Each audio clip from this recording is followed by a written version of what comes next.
This is the Power Producers Podcast, where we are refining and redefining the sales game. Rule number one is you have to believe in yourself. You're the only one who doesn't think you belong in this appointment. The prospect has already validated your existence by scheduling time with you.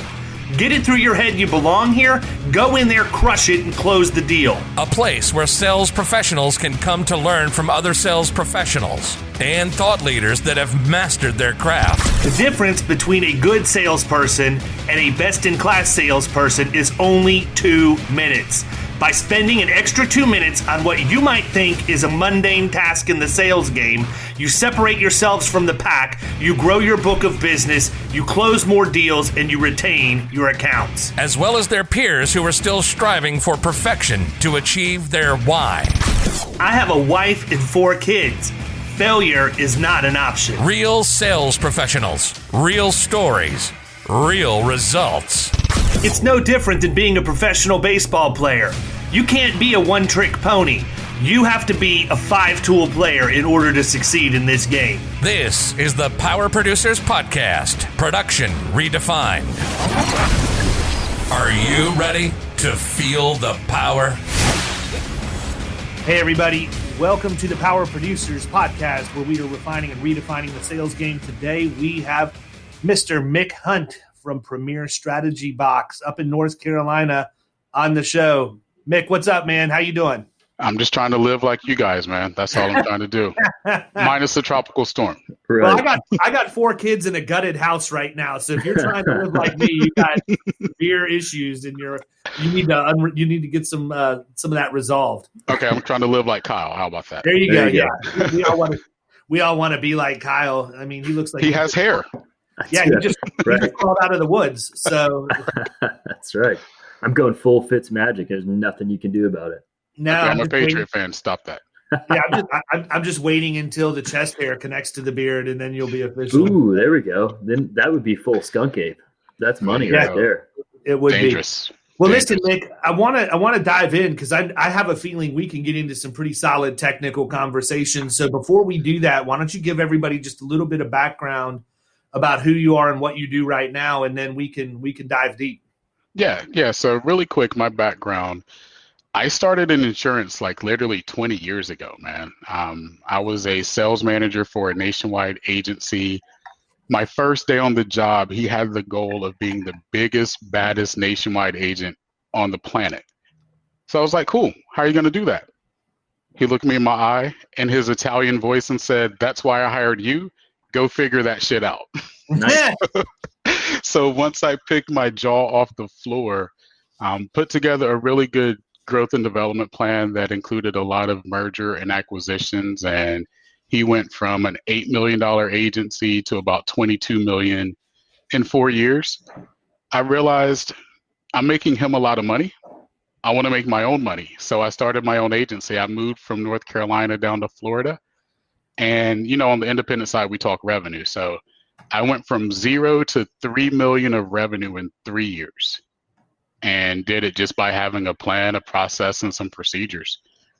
From there, I wasn't looking to sell, but I ended up selling to a large broker and went to work for another large broker, one of their competitors, inherited about 50 million of revenue and grew that 50 to 70 million of revenue in 4 years. Again, nothing special, just putting in sales processes, plans, procedures. I realized then, not that I have a gift, because that's not it, but I just realized there was a need for development, for processes. And so that's when I started Premier Strategy Box, and that's what we do. So we help agencies with sales management, operations management, lead gen, HR, automation, and marketing. Like I call those the 6 pillars that every business, not just an agency, but every business really should be built around. So that's me in a nutshell.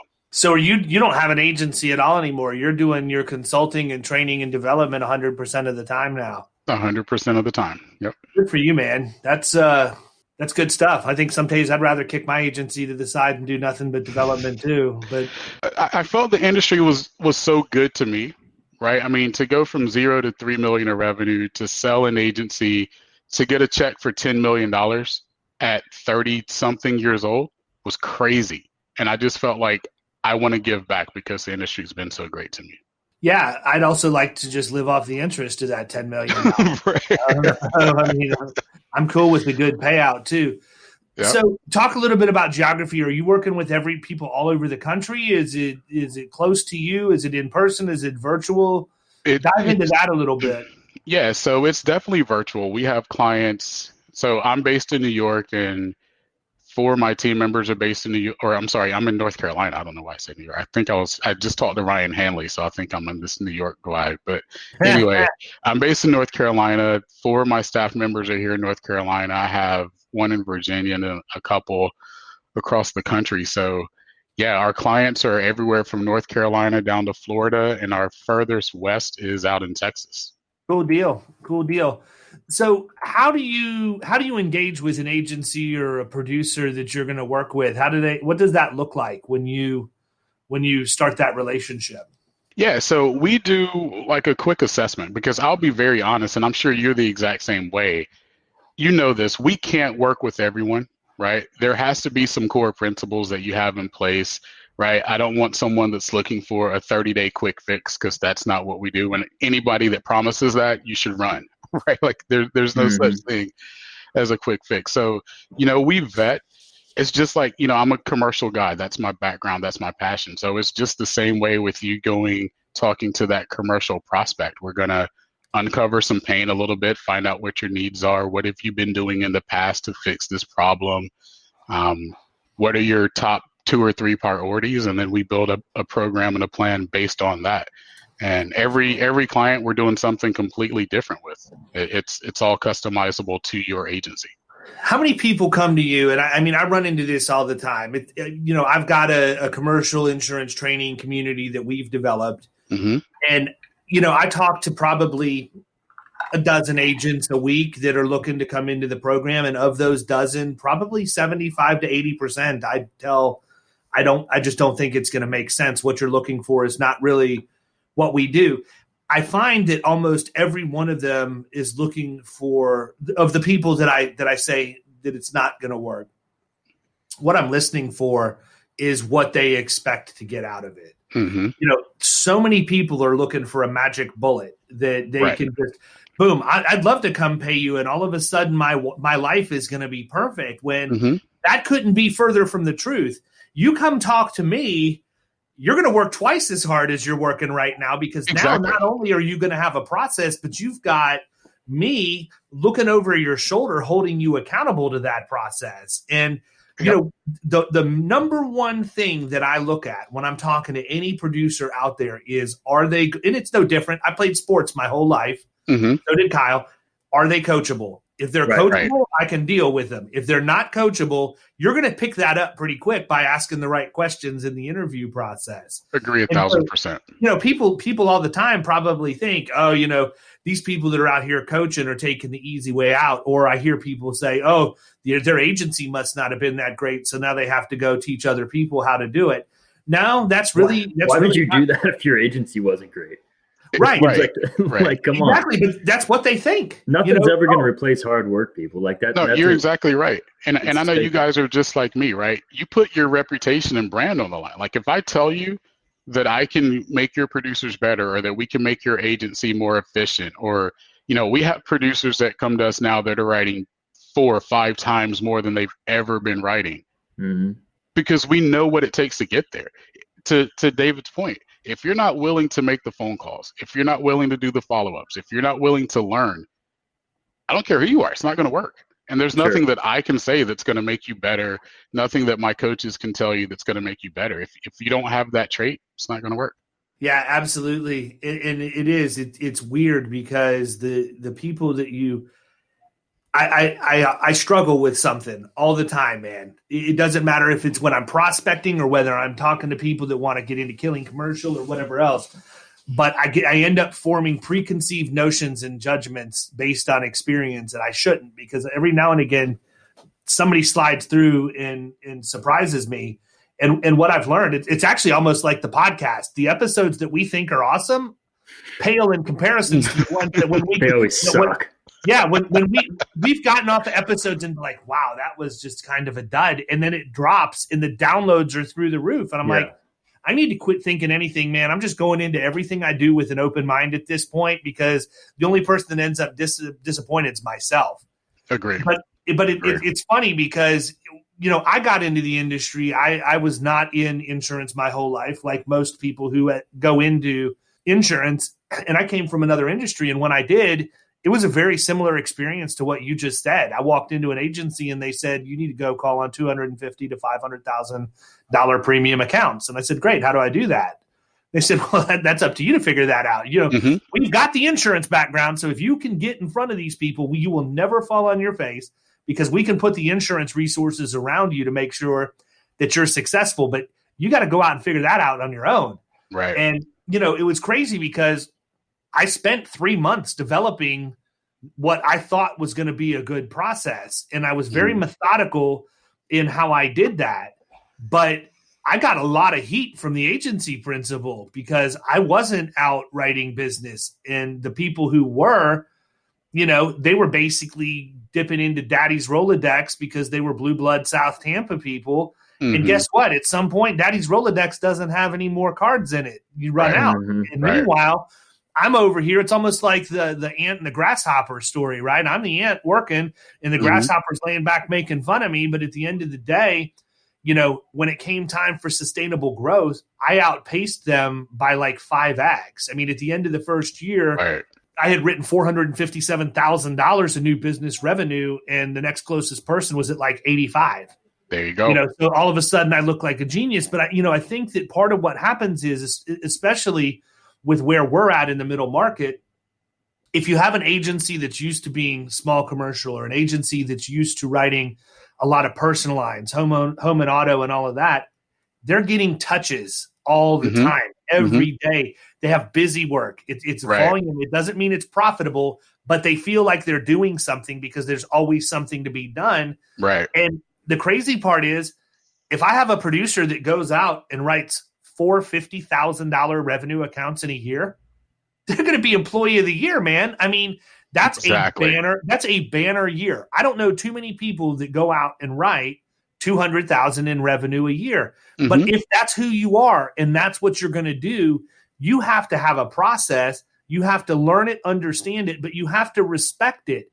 You can't force it. You can't force the CFO of a $50,000 revenue account to make a decision on your terms. You might miss them this year. Guess what? That rolls into next year. Maybe you only write 150,000 in new business revenue. A lot of agency principals would be happy with that number too. But one of the hardest things for me to reconcile is, not really for me to reconcile, but for me to help other agents understand, our agency scaled relatively quickly, but our policy count's not high. And it's because of what we go after. And so it seems sexy. It's like $1 million listings on, for real estate. It seems sexy that you can write big accounts like that. But guess what? There's plenty of nights I don't sleep if I'm worried about something going down. My client has a claim and it's turning nasty and we're having to get involved and get into a bare knuckle scrape. I'm going to lose sleep over something like that. And thankfully, over the course of the last year and a half, now that we have auto owners, I've been forced for us to move downstream a little bit, not in a negative way. It's just they don't want all of that big stuff. They came in and said, look, we really like 25 to 50,000 in premium, not revenue. We'll go up to 100 and we'll be comfortable there. But you start getting much north of that, that's not really what we do. So if you want to be appointed with us, this is what you're going to have to go after. Best thing that ever happened to me, because it forced my revenue per policy down. Now I'm actually getting a spread of risk across more accounts. Yes, I have the ability to have more claims because I have more clients, and you can make an argument either way. But I'm in a much better place now than I was at this time last year, and an even better place than I was the year before. Because if I were to lose one of my big accounts, it wouldn't hurt nearly as much as what it would have prior. And I just think that's been a huge learning experience for me, and something that a lot of agents and producers out there don't grasp. You want to go into the middle market and go after the big guns. You're not writing 2 or 3 accounts a month. If you are, you're working 100 hours a week, and that's not healthy for you either. That's the truth. In my agency, we definitely focused on the middle market or the very large small, right? Like somewhere in between there. And none of my producers ever wrote double-digit accounts per year. It just didn't happen. As a matter of fact, the first 4 months of me owning my agency, I didn't write an account. But by the end of that year, I had $750 of revenue. Right. So that's the give and take. Yeah, 100%. So talk a little bit about that. Like, as you brought producers in, you mean, obviously, if you sold your agency for as big of a nut as you did, you had successful producers. What did you look for? I mean, a lot of times people were trying to figure out, how do I hire somebody that's going to be successful? What are you looking for in the profile of a producer when you had your agency that led you to believe they were going to come in and just crush it? Sales. I did not care about it. As a matter of fact, only one of my producers had an insurance background. Having that sales trait is something you can't coach or teach, right? Like, I can't give you that go get them. Like, I can't go out there and go get the guy that's 6'4" that runs a 4.3 40. I can't teach that. Either you got it or you don't. That's what I look for. The person that has the sales trait or that wants to grow into that. So if you were fresh out of college and you kind of had that mantra about you, if you were an athlete in the past, you were definitely coming on board. So I just look for that sales trait, because that's the one thing that I can't teach. I can't teach you how to want to go get it, how to know that you're going to get told no more than you're going to get told yes, and love it. That's I can tell you something too, man, is that there has to be certain things in place in the culture of the agency as well. Mm-hmm. And what I mean by that is, I played sports my entire life. I played baseball all the way through college, and had always been on teams, high-performing teams, very intense, very competitive. And I went into an agency where I was with a bunch of people who had never done any of that before. Right. And it was tough, man. Mm-hmm. I mean, here I am. I'm a driver. I want to push the envelope, charge forward and do all of this stuff. And I'm with a bunch of people that aren't team players, mm-hmm. And it was a very difficult situation for me for a number of years, because I'm used to being able to have input and have my ideas taken into consideration and in some cases adopted. But you're not going to get somebody that's wired to produce, that's wired to go out and drive top line revenue and consistently do that, and then have them be subservient to anybody in the organization. Agree. regarding processes and procedures. Look, there is definite bifurcation in nearly every agency between sales and service. Mm-hmm. I have consciously done everything I can in my own agency to make sure that doesn't exist, because I don't think that it needs to. Agree. But the problem is, it's like every other problem. There's no communication and nobody doing anything to foster it. You can take anything going on in the country right now and plug it into the same formula. And if we just tabled things for discussion and we're able to have rational discussion, 90% of the problems could be worked through. Same thing holds true in the agency. You've got a producer mm-hmm. who thinks they hung the moon because they're the one bringing the revenue in. Then you automatically have account managers and CSRs who have disdain for that producer because they think they're making all the money when they're the ones in their mind that are doing all the work, and they're the ones that are keeping the account there, and the producer should thank them. You know how I solved that problem? Every quarter, I took every one of my account managers and CSRs out to a nice dinner or a lunch, gave them gift cards to the spa, whatever I needed to do. So if you're a producer and you're not doing that stuff for your account managers, you probably need to.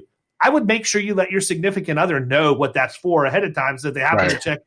If they happen to check the Amex bill and see that you're, buying stuff for the spa, that they know what it's for, since they're not the recipient. But right. You got to manage those relationships, and you would think sure. it would be something easy, because that's what we do for a living. We manage relationships, but mm-hmm. the ones closest to us are the most difficult to manage.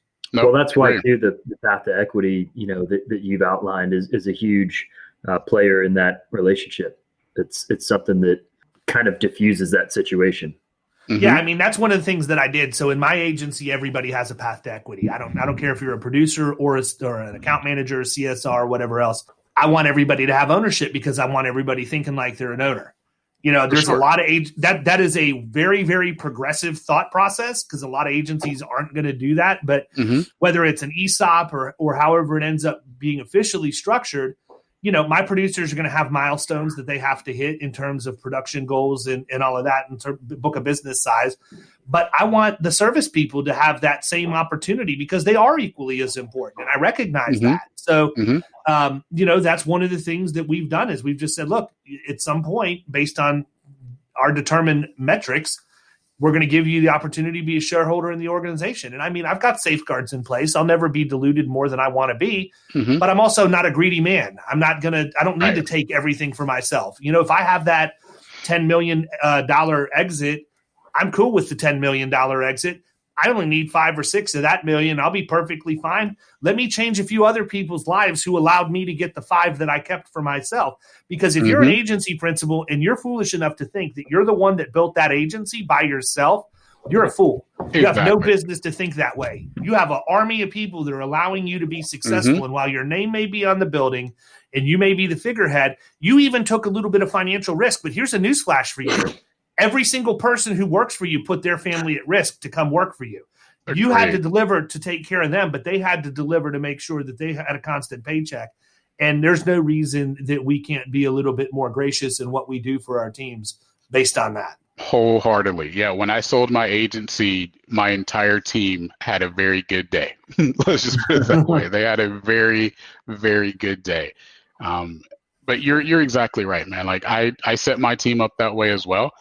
Because at the end of the day, when everyone understands profitability, they care a little bit more. And when they're tied to that profitability, they care a little bit more, right? Like they're going to write profitable business. They're going to look at loss control just like you are. You know, they're going to look at the ebbs and flow. And does it make sense to write this $50,000 contractor that's going to need a certificate every freaking week, that's going to have Sally doing nothing but that? Like, does it make sense? And when you have your team looking at things in that way, it actually does help you as the agency owner. And for producers, it helps them understand what they truly want to go after. What do you see as far as mistakes right now? Like if I'm an agency principal and my producers aren't doing what I need them to do, what's low-hanging fruit when you engage with an agency? When you say low-hanging fruit, give me an example. You go in and you say, I can fix these 3 things, and you're going to see some level of impact almost immediately because these are 3 processes you're missing or just tweaking something they have in place. And I'll tell you what one of mine is, and then you can take it and run with it. Mm-hmm. One of the things that I tell everybody is that they need to have an ideal prospect profile. You need to know who it is you're going after. And I don't think you need to have one. You should have 3 to 5 classes of business that are ideal for your carrier mix and what you want to go after. And then don't do anything but that. Yep. You know, you can be a niche player, but you don't want to. I mean, I'm very, very scared about drilling so deep into one niche that you have no diversification of risk to spread across. And so I tell people all the time, define who it is you want to go after. If I ask somebody that when I'm talking to them, you know, in an initial conversation, almost 100% of the time, a producer cannot articulate to me what their ideal prospect is. They're busy trying to be all things to all people. Whereas if you ask me, the answer is really simple. I want residential service contractors that are business to consumer, plumbers, HVAC electricians. I want 25 vehicles in their fleet, 40 or more employees, $5 million a year or more in sales, and an experience mod of 1.0 or higher. If you can get me in front of that, I'm going to crush almost every single time because I've taken the time to define it. My business is built around being able to give the resources to those people. I like the fact that with them being business to consumer, you don't have a high volume of certificates that are requested, so the service burden isn't as large. Right. Also, because you're business to consumer, you don't have a watchdog looking at that experience mod to make sure it's 1 or below like you would if you have somebody going to do work for new construction, GC, or whatever else. So now I realize that the likelihood of that mod creeping up is higher, so more people are going to be able to fit into that profile. And I end up, you know, I would say out of 100 mods pulled, 40, 45 of them are 1 or higher. That's a huge opportunity for us, considering we're only looking at those. And we know that with that size account, we're going to be able to get, by the time we round it out, roughly $25,000 in agency revenue.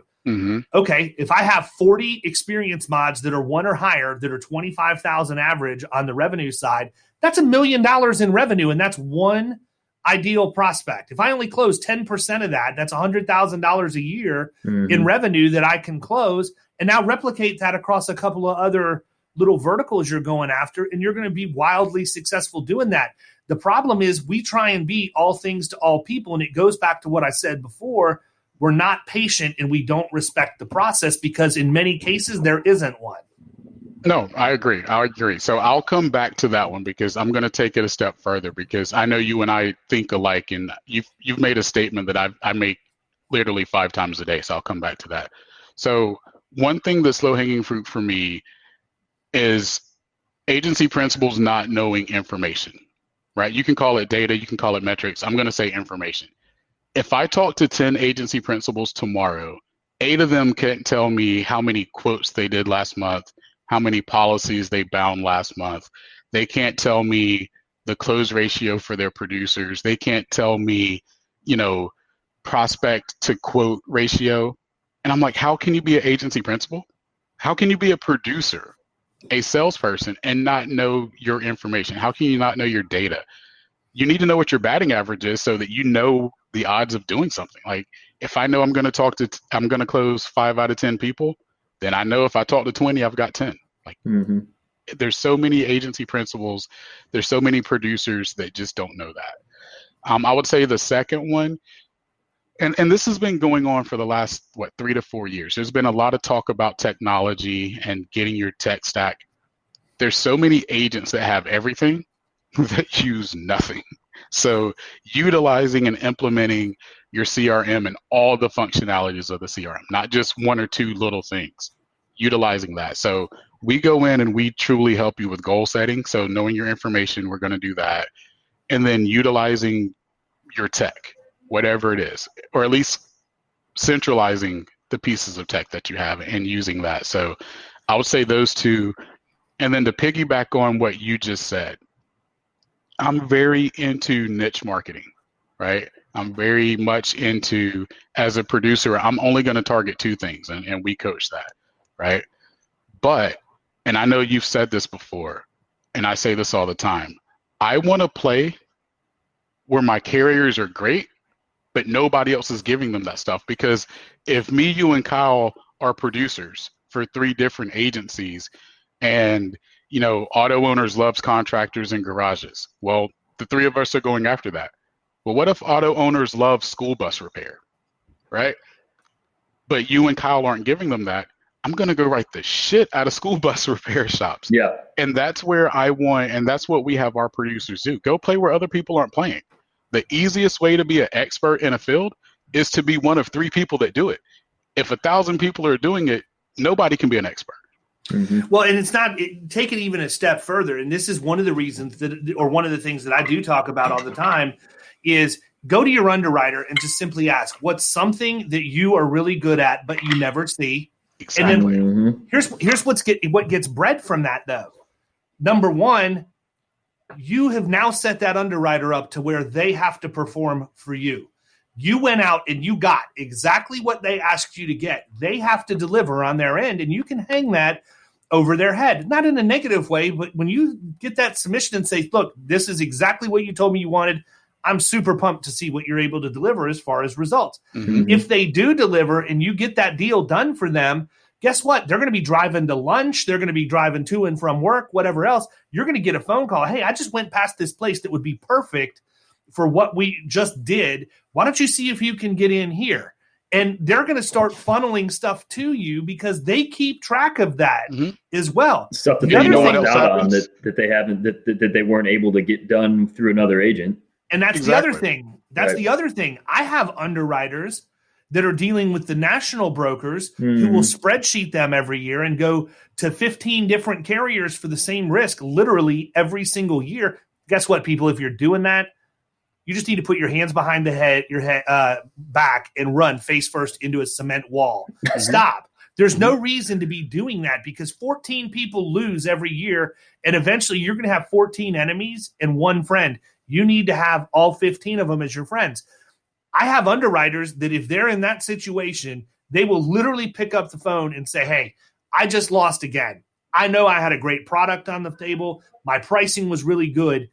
All I'm telling you is I want you to go out and get this deal done for me now. And I will do whatever I need to do on the pricing side to make sure that I get it because I don't want that joker to spreadsheet me again next year. I want you to go out and get in control. Here's my file. Oh, bro, I promise you, I'm not going to name the carrier because I don't want to get them in trouble. Yeah, no. My By the agency, way, yeah, none of this has anything to do with auto owners because we've talked about them a couple of times. But in all seriousness, that's not where I get this from. So I want to make sure they're clean on all of this. I had a carrier that would literally send me quotes that other agents lost, and 15% of my business was just referrals from this carrier. But every time I called that underwriter, she picked up. If I emailed this underwriter, I got a response in 5 minutes. Mm-hmm. And those are the relationships that as producers you love, right? As an agency, you love that because now you know you truly have a partner. And that's what this game is about for us, right? Like it's one thing to get out in front of prospects, but at some point, both you and the carrier have to deliver. And if there's a partnership between you two, if there's synergy between you two, you're going to win all the time. What's something you think is key to developing that type of relationship with a particular underwriter? You have to, number one, understand the business that you're sending them and then actually close some of those deals. So if you ask for... Got to deliver, right? Exactly. If you ask for 15% scheduled credits, you better go close that sucker, right? Because you don't want to be the guy that's always asking for credits and they can't close anything, because then your submissions, your emails, your phone calls go to the bottom of the pile. Sure. Right. So for me, it's number one, having really good conversations, and then you have to deliver as well too. And this is where in my agency, my underwriter relationship was held by and controlled by my account managers. Like, yeah, my producers would call if they needed to, but that account manager, account executive is really the one that build the underwriter relationships. Because producers want everything, right? Us sales guys, we want the world. That account manager really is the one that understands what's going on. Yeah, and I'll take that a step further too. With what we've had, and I've had over the course of my career in the past, in-house loss control is awesome for maintaining that relationship as well. I could go out to a troubled account, and if I had a budget of monthly visits or biweekly or whatever it ended up being for loss control, I found that it was a huge benefit to me for retention, not just because we're showing up and delivering and driving change, but the relationship that's developed between that loss control person and their contact at the company is huge, better than I would ever get. I mean, granted, I invest a lot of time with my clients and love spending time with them. But when you got the guy that's there to, look at what's causing frequency on the manufacturing floor, and he can go out and smoke a cigarette on the loading dock with the foreman and find out what's really going down, it's invaluable information, and the relationship that's built is awesome. Mm-hmm. Agree. So talk about your own sales game, man. When you were going out after these middle market accounts, what was the secret sauce? What was the hook you used to get in? So I tell people all the time, there is no secret sauce, right? We have developed, me and my producers, and this is what I teach now and coach now, we uncover a lot of pain. You can call it wedging, you can call it whatever. Here's the deal. If someone's paying $200,000 for insurance, they don't think they have pain, right?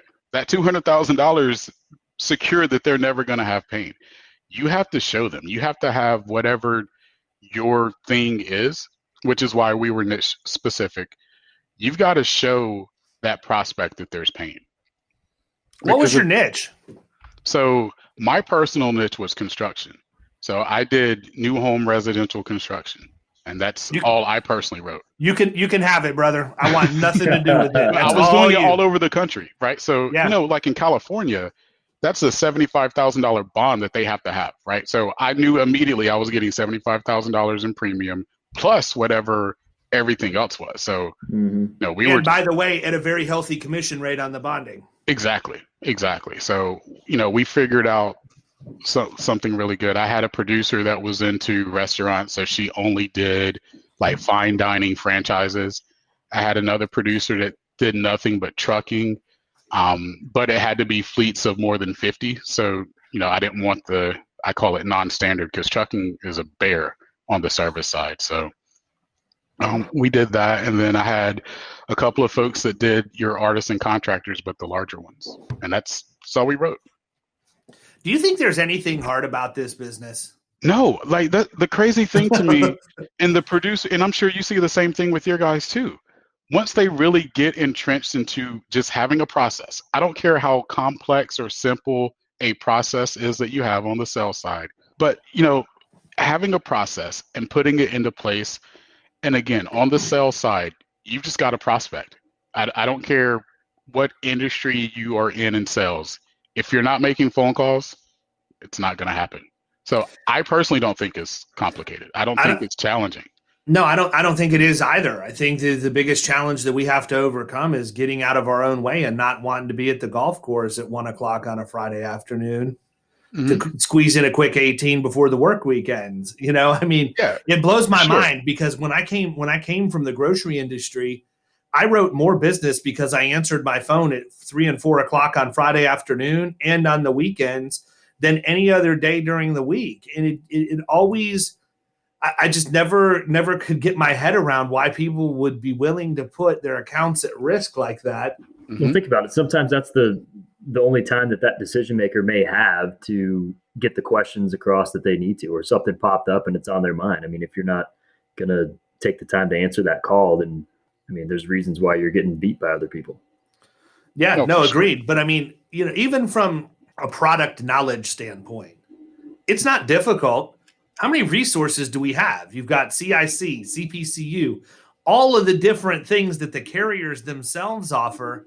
If you're in control of your own destiny and you're willing to do what you need to do to reach out and grab what's in front of you, you can be one of the most technically sound insurance people in a matter of a couple of years just by taking advantage of those resources. Agreed. And yet you don't ever see people doing it. So I think part of the problem is that there is a certain amount of success that you can have by having no process at all and really no product knowledge. If you're just willing to work hard, we joke about Raphael all the time. One of my producers, because he started out really, really rusty. And this is a positive story, so I'm not like making fun of him, but we bust his chops. But he started out really rusty, like stumbling on the phone, wasn't sure what he wanted to say when he got in front of somebody, and just had a hard time articulating why he was there. Okay. He got better over time, but even when he wasn't where he is now, he was still getting audiences. And we would laugh. It's like the law of large numbers works. If you call on enough people at some point, they're either going to feel sorry for you, or you're just going to happen to walk into the right place at the right time. And I think all of us have had that situation before where you walk in and it just so happens there's a major fire going on with one of the, with a comp claim or an audit or something like that. And you just happen to walk in the door at the right time. Well, guess what? If you're not calling on enough people, you wouldn't have walked into that door. Agree 1,000%. That was the Quill days, man. The office supply gig. It was we talked about law of averages every single morning and all throughout the day with the guys on my team and other people in the office. And it was just even somebody who was brand new, who sucked at sales and couldn't figure it out. If they saw enough businesses throughout the day, if they just walked into 50 businesses, they were going to sell 2 accounts that day. That's the way that the national law of average, the numbers worked out. So that's always just kind of been ingrained in my head. Even if the product knowledge will come, you're not going to have that immediately. And, and it changes all the time too. So it's a moving target, but if you just are able to go out and put one foot in front of another and just go and talk to people, the results are going to come. And that's where, knowing your batting average matters, right? Right. So yeah, exactly. If I bat 200 and you guys bat 400, I know I've got to go see twice as many people as you guys, but at the end of the day, I can get the same results. Well, you said something interesting earlier about agency principals not really knowing the numbers. And I'm interested as to how many of them actually even have the defined stages of the sales process to even begin to measure that.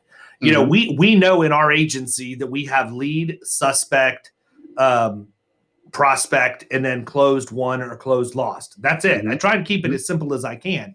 And I'll define them. A lead is just that. It's a lead. It could be something we've downloaded from the Department of Financial Services to show a list of all of the accounts that are having their comp renew next month. Those are all leads at that point. If we interact with them, if we talk to them on the phone, if we happen to stop by and do a marketing drop, whatever, Now they become a suspect because we've had some level of interaction with them. They become a prospect when they give us actionable information, meaning we go in, we meet with them, they become a lead or a suspect rather. We pick up the phone to follow up, or one of our automations goes out to them and they respond to that after we've left. Mm-hmm. And they decide, we want you to do a complimentary experience mod audit for us. We're going to send you our loss runs and our mod worksheet. At that point, they're a prospect because now I know we are going to present work product to them, and we're going to put them into a position where they need to make a decision one way or the other. And from there, it's either closed won because they hired us, or closed lost because it's not the right time. And then we dump them back into remarketing strategies and everything like that. But I have to believe that there are a lot of people out there that are not hitting their numbers, and they don't even have those stages defined, let alone a way to track what stage any person is at any given time. No, you are 1,000% right. And then I also see so many producers and agency owners that try to put a suspect into their sales process, right? So they start going hardcore on a suspect, and it's like, wait a second, you prospect to suspects and you sell to prospects, right? Like, you don't go all hardcore to someone that you don't even know if they're a match for what you need, right? Yeah, and listen, I'm one of these people that is a firm believer that you need to have technology to enhance the human experience, but not to replace it. Not to replace it, right? You know, and we have invested heavily in HubSpot. And to your point about people not using 100% of the resources, I don't know that I'll ever use 100% of HubSpot. It can do that many things. But what we did figure out is we need to define those things, those problems we want to solve immediately. And let's get some workflows and automation and tasks and tickets and all of that surrounding those things. Then we can move to the next thing.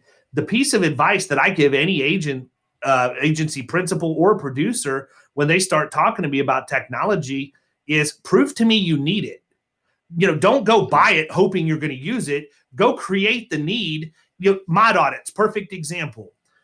People in Killing Commercial, if you need a mod audit done, you go find 2 or 3 accounts that need a mod audit done. I'll jump on a Zoom call. We'll use Magic. We'll figure out what everything looks like. You can use the reports and all of that. I know Scott Knowles isn't going to care because I'm selling his product for him, you know, at that point.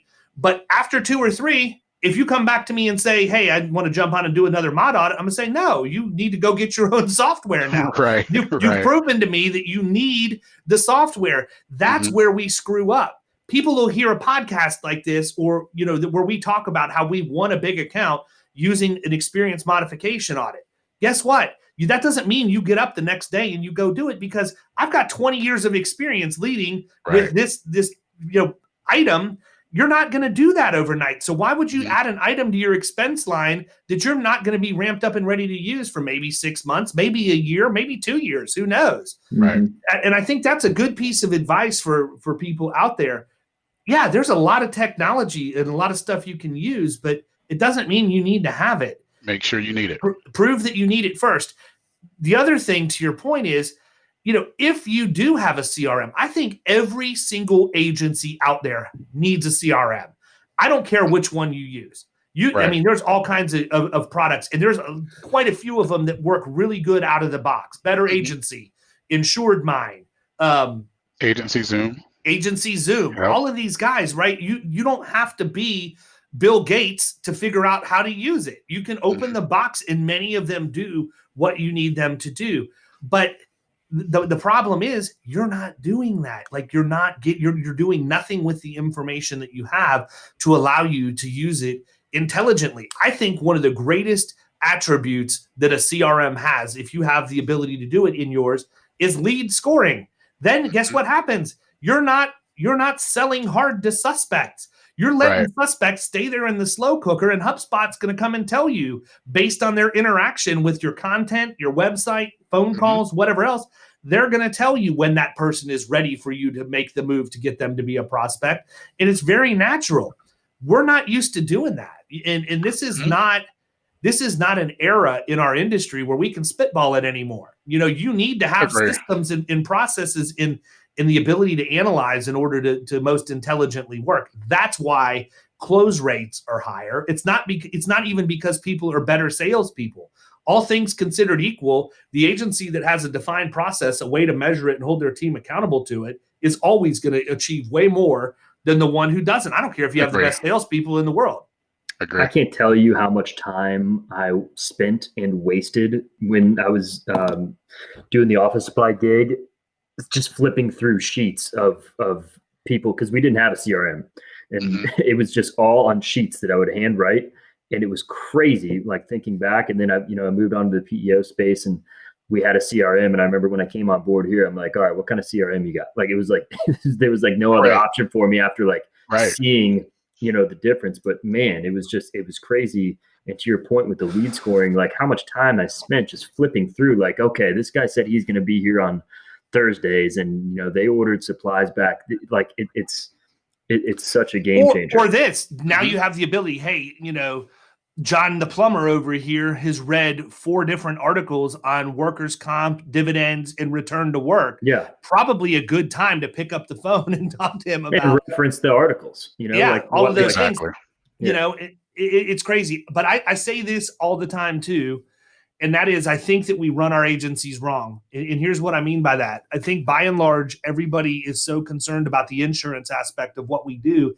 They don't realize you're not an insurance agency until you've sold an insurance product, and you have to do the work to administer that insurance product. Until that transaction happens, you're not an insurance agency. You're a sales organization. And every sales organization that's successful that I know of doesn't operate off of an AMS. They operate off of a CRM. You gotta get your toe in the water. And with the way technology has progressed, I'm not advocating you go out and get one of the 800-pound gorillas. You don't need Salesforce. You don't need Infusionsoft. You don't need HubSpot when you're getting started. That's certainly something you can aspire to, and you may want to get there down the road. But if you can just get something, even if it's just contact management, so you can start email drip campaigns or whatever else, you're going to be light years ahead of where you are now. And the thing that it does is it gives you the ability to measure. That's the number one. That's the number one goal you should want with any of this, is the ability to measure what people are doing and what they're responding to, so that you know how to change your strategy based on the numbers. Yeah, I would say most of our agency partners that we're working with, we've gotten them to shift that mindset that most of the work that they do, even with existing customers, should be done in your CRM. So if your CRM doesn't integrate with your management system, you need to change one or the other, right? And I'm not telling people to go change systems. That's not what I'm saying. But if you really want to be effective, you really need to do that, right? When we put in renewal processes and procedures for you, and then we can go put that in your CRM so that you can now have that content or that contact communication with existing clients. It changes your life. It changes your retention, because now you're keeping people like David from going to go get your prospects because you're in front of them all the time. Kyle can't go prospect to one of my clients because they're always in front of them. You know what I mean? Like, if you're not utilizing your CRM for your existing customer base too, you're opening the door for David and Kyle to come get your customers. 100%. And I mean, even simple things like creating a ticket or a task for when the preliminary experience mod should be calculated, so that you can go tell your client that the experience mod has been updated before your competition was. Because I'm going to give everybody listening a news flash. That's one of the number one ways I take business from you. I take business from you because I know when your client's experience mod has been published before you know when your client's experience mod has been published. And I'm going to give them that news, whether it be good or bad, before you do. And all it takes is that one conversation. Give me one conversation, and I will begin to develop that relationship. I'm not telling you I'm going to go out and close the deal on the first meeting, but I can promise you, if you can get me in front of somebody and they give me the benefit of the doubt to talk to them, I will definitely have the ability to create enough doubt. My only goal is to get to conversation number 2.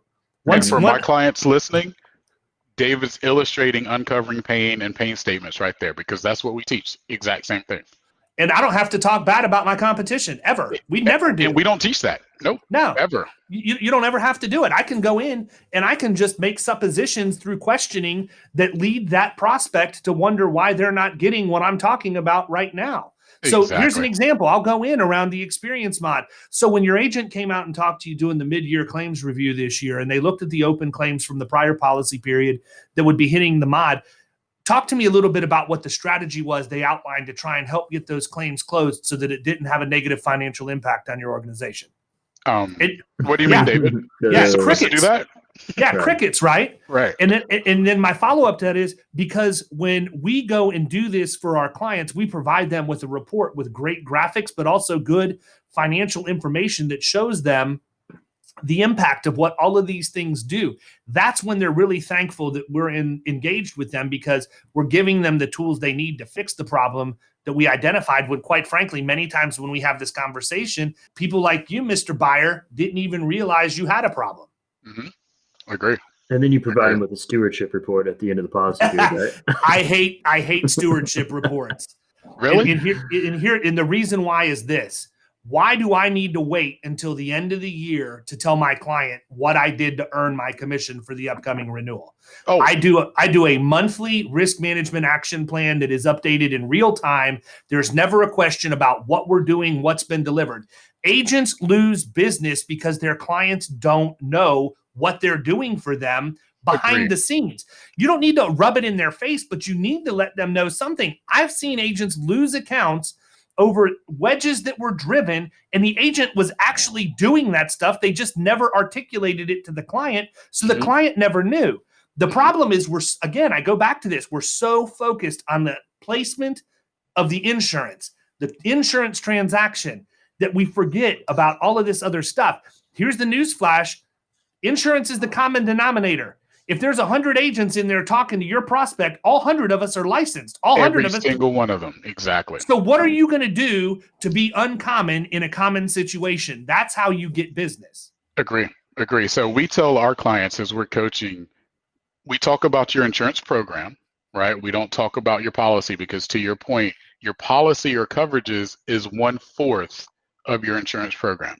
Then you've got claims management, you've got safety, you've got the commitment to service. All of that equals your insurance program. And if you're not having those type conversations, you're not setting yourself up for success. No, not at all. And, it absolutely blows my mind, because, again, it goes back to not being difficult. In fact, if you're talking about all of the other stuff and not the technicalities of the insurance, the other stuff's easier to talk about. It's basically just math. Right. Right. I can go in and talk to you about the soft costs associated with workers' comp claims and know that your agent more than likely hasn't, but it's very easy for me to do that because I don't need to have any kind of a technical background in that at all. I can just explain to you what the Bureau of Labor Statistics says and regurgitate that. And that's going to drive a wedge. People aren't going to have heard that before. They're not going to think about it. So it's we could go on for hours, man. And I certainly, don't want to get too much more amped up or my heart may explode. Don't do that, please. Yeah, no, I get pretty animated sometimes, but I'm passionate about it because I think that there's so much room for us to improve in our industry. Not that everybody's bad or anything, but it goes back to the story I tell again all the time. When I came into the industry, the reason I came in is because the guy who hired me told me that the insurance industry is full of C players. It's full of average people that do what they need to do to get by. And if you consider yourself to be above average, you will absolutely destroy this industry. You'll do more than you ever could. And you know what? 20 years later, he was absolutely right. I see it every single day. There are a lot of people that are perfectly fine making, $150,000 a year, doing just enough to get by, maybe less. I don't know. That's not how I'm wired. If you show me that I've got a path to make $500,000, that's what I'm going to go for. Agree. We speak the same language, my man. Yeah, absolutely. So what is one piece of advice that, as we get up to wrapping up, what is one piece of advice that you would give anybody who's a new producer coming into this industry? And by the way, just to acknowledge, I don't hire people who have insurance experience either. I want business to business sales only. I don't, in my opinion, and I'm sorry, guys, if you're a producer and looking for a job, you're probably not going to like me for saying this, but if you're a producer who's looking for a job, you're not a producer, because a producer should never be out of work. Ever. So what's one piece of advice you would give to somebody new coming in as a producer that would set them on the right track? So number one, slow down any sales process that you've been given by anyone in this industry or that anyone you've heard, unless it's David, right? Slow down, because here's what a lot of people do. They go from building rapport to asking about coverages, right? There's a lot of steps in between. So, we teach this. We build rapport, we uncover pain, we confirm understanding. I call that the pre-close. And then we start talking about coverages, right? So here's what I will tell everyone. Get this statement in your repertoire. You've uncovered pain, right? Say this right here. David, if I'm able to solve, insert pain points, at a reasonable price and within your budget, would you do business with me? And pause. Let them say yes, and now start talking about insurance. Mm-hmm. That's the pre-close. If you can get that, you will make a lot of money in this business, because everyone else is going straight from, oh, great, thanks for picking up the phone. Can you tell me your sales? Can you tell me your payroll? They have no idea why that person is letting them talk to you. There's a reason. Prospects don't want to waste time, right? If someone gives you the time of day, maximize that and figure out why they let you in the door. Figure that out first. I think knowing your purpose before you engage with somebody is a huge thing too. So for example, when we do our cold call marketing drops, our only real purpose is to confirm the decision maker and get their email address. That's all I care about, because I know that if I have that, I can get it into our CRM and let it work its magic while we're continuing to do the things that we can control. If you happen to walk in and that person is there, the decision maker is there, and they just happen to be willing to talk to you and have a conversation, by all means, go ahead and engage with them. But at the same time, if you're not comfortable enough to do that because you're new in the industry, gracefully excuse yourself from that situation too, and just say, listen, I really appreciate you coming out, and I'd love to have a conversation with you today.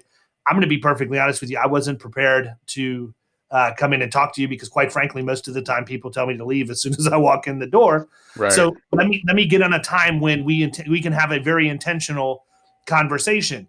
I also am a huge proponent of, you don't leave a meeting without booking the next meeting, right? Exactly. So if somebody's going to give me the information, if I'm going to go meet with them and they're going to give me their loss runs and their mod worksheet and all of that stuff, I'm not going to walk out and say, I'll be in touch.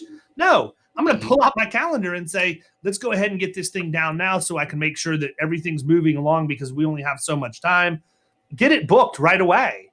Exactly. And then the third thing is that I think that I would tell everybody is, share when you do have a meeting booked, when it's going to be like a fact-finding meeting, or one where you're going to go in and this is your real opportunity to build rapport and get an understanding about the business.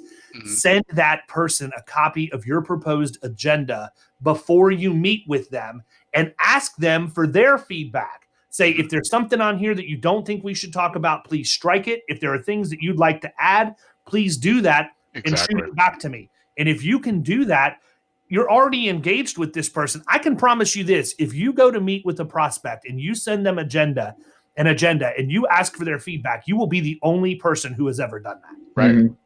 I agree. Goes back to setting yourself apart. 100%. Well, listen, man, you've been generous with your time. Time is money for all of us. I don't want to take much more. We'll definitely have you back on, because I could go for hours with you. Tell everybody where to find you. How can they get a hold of you if they like what they heard? mystrategybox.com, and then I'm on LinkedIn, I'm on Twitter, but mystrategybox.com is our website. Mick.Hunt@mystrategybox.com. Nice. Awesome, man. Well, listen, thanks so much for spending some time with us. Look forward to turning you into a cartoon, man. I'm gonna have to figure that one out. There you go. You might be a complex study for me, but anyhow, I really appreciate you coming on. We do think a lot of the same about a lot of things, and it's always refreshing to hear other people who have similar perspectives, but just enough different to where I get to learn from you too, man. So I really appreciate you coming on. I appreciate both of you guys too. You've been listening to the Power Producers Podcast. You can follow Killing Commercial Insurance on Facebook and YouTube. And if you want to take your game to the next level, check out our book, The Extra 2 Minutes, and our website, killingcommercial.com.